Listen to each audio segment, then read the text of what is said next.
explain on how matter is created? Like whether it's the trees, the humans, the table, the chairs? Yes, mass, inertia, and gravity, in my theory, they're all the same thing. They're different circumstances.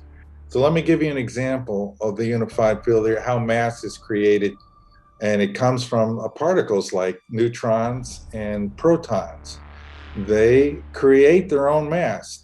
What they call the rest mass, it's really not true. There's no resting involved inside of the proton and the neutron.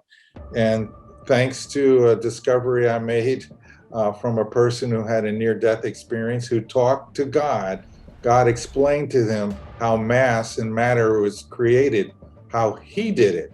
The creator did it. If you want to know how something works, go to the person who created that thing. And so now I will show you. This is what's going on inside of the proton and the neutron. This is a trefoil knot. As you will see, it's very good at keeping things together. The three quarks, there happens to be three quarks inside here. They're moving at 99% the speed of light, according to my theory, a little above that. And they're moving so fast, this thing becomes a solid device.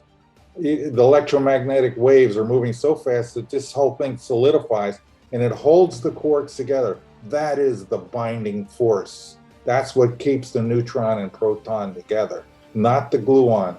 That's a fiction. According to my theory, it's this dynamical structure, the same kind of dynamical structure that Albert Einstein was looking for. I found it in this person's NDE, and I incorporated it and built upon it to, let me just say this right here, not only creates the strong binding force that holds these three quarks together, but it's moving so rapidly, it's moving in an accelerated manner. That's important to realize. Einstein said acceleration and gravity somehow are the same thing. That's called the equivalence principle.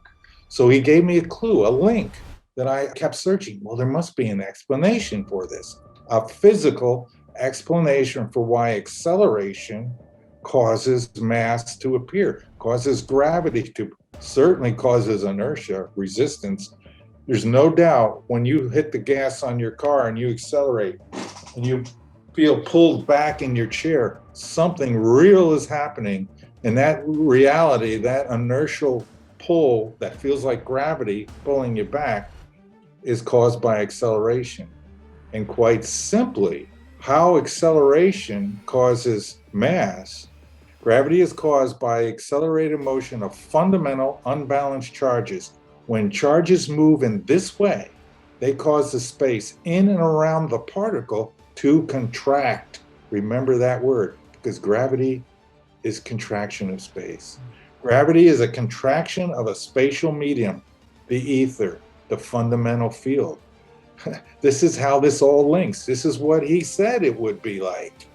Mass is a property of space and caused by particle motion relative to a stationary space. Matter acquires its mass as a result of its inertia, which causes the space around and within the particle to contract. Gravity is a contraction of space. This is the completion of the unified field theory. I've just given you the mechanical model, the same thing Newton would have done had he been able to figure it out at that time. He would love this because it's all mechanical. There's no quantum mechanics required, no probability waves, no probability predictions. It just is cause and effect.